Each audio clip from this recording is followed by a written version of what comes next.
이번 보도 이전에 작년 여름에 저희 JTBC가 4대강의 문제점을 본격적으로 보도하기 시작했을 때 하나의 계기가 됐던 것이 바로 큰빛 이끼벌레였습니다.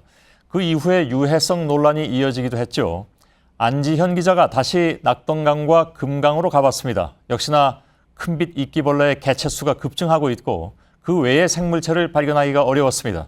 안지현 기자의 밀착 카메라입니다. 낙동강 상류에 위치한 강정 고령보입니다. 이 같은 보가 4대강 사업 이후 설치되면서 유속은 느려졌고 수생태계는 빠르게 변화하고 있다고 하는데요. 특히 큰빛 이끼벌레가 곳곳에서 발견되고 있다고 합니다. 보 인근 자전거 도로에서 내려다보니 강 속 큰빛 이끼벌레가 군데군데 보입니다. 주로 저수지나 댐에서 발견됐던 큰빛 이끼벌레가 강 본류 곳곳에서 살고 있었습니다. 4대강 사업 전에는 한두 개체 정도 이제 눈에 띄었는데 지금은 거물을 치면 거물이 가득 달라 나올 정도로 수십만 개체가 지금 자라고 있다고 보면 되겠습니다. 이번엔 낙동강 물 안에 들어왔습니다. 이 큰빛 이끼벌레는 이 같은 수변부에 이 수초나 바위에 붙어서도 서식한다고 하는데요. 지금 이곳에도 제 발밑에 보니까 큰빛 이끼벌레가 하나 보이는데요. 이렇게 나뭇가지에 군체를 이루며 서식하고 있습니다. 주로 4, 5월에 발화한 이후 여러 개체가 군체를 이루며 자라납니다. 낙동강 강정보 인근의 수변부입니다. 이 큰빛 이끼벌레는 돌에 붙어서 자라나기도 하는데요. 이 돌을 하나 들어서 뒤집어 보니까 이 큰빛 이끼벌레의 포자가 돌에 붙어 있습니다. 이 포자가 군집체로 되기까지는 불과 한두 달밖에 걸리지 않는다고 합니다. 큰빛 이끼벌레가 늘어난 건 낙동강뿐이 아닙니다. 금강의 상황도 비슷합니다. 방금 이곳에서 꺼낸 큰빛 이끼벌레입니다. 이 크기가 제 팔뚝만한데 무게가 오래 들고 있기 어려울 정도로 상당합니다. 표면을 만져보면 이 젤리 같은 미끈미끈한 느낌인데 상당히 불쾌합니다. 또 표면은 생각보다 단단한데요. 지금 멀리 있는 이 거리에서도 악취가 풍길 정도로 냄새가 심한데 가까이서 맡아보니 심한 하수구 냄새가 납니다. 힘을 줘서 만져봤습니다. 물을 뿜으면서 조각조각 부서집니다.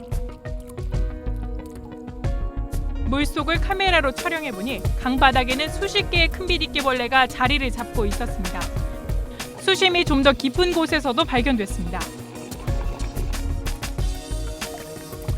네, 제가 지금 서 있는 곳은 금강 공주보 인근입니다. 수심은 약 1.5m 정도 됐는데요. 방금 이 근방에서 잠수사가 건져올린 큰빛 이끼벌레입니다. 이렇게 나무 기둥에 다닥다닥 큰빛 이끼벌레가 붙어 있습니다.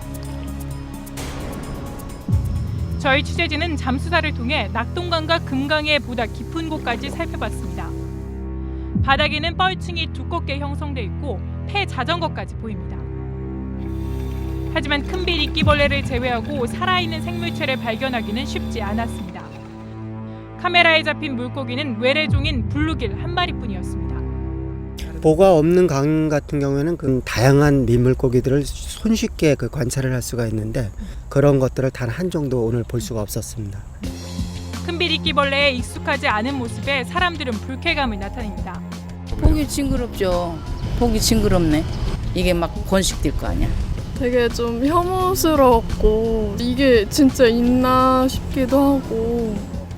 징그러운 모습만 문제인 건 아닙니다. 민간 합동으로 큰빛 이끼벌레를 조사한 한 전문가는 생태계 변화를 우려했습니다. 큰빛 이끼벌레가 대량으로 번식하고 이것이 대량으로 사멸해가는 과정에 다른 생물이 살 수 없는 환경으로 될 가능성은 매우 높다. 이렇게 보는 것이죠.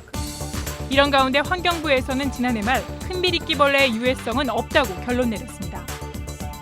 4대강 사업에 들어간 총 22조 원. 이 돈의 효용 가치에 대해선 여전히 논란인 가운데 강 속 생태계는 오늘도 말없이 변하고 있습니다. 밀착 카메라 안지현입니다.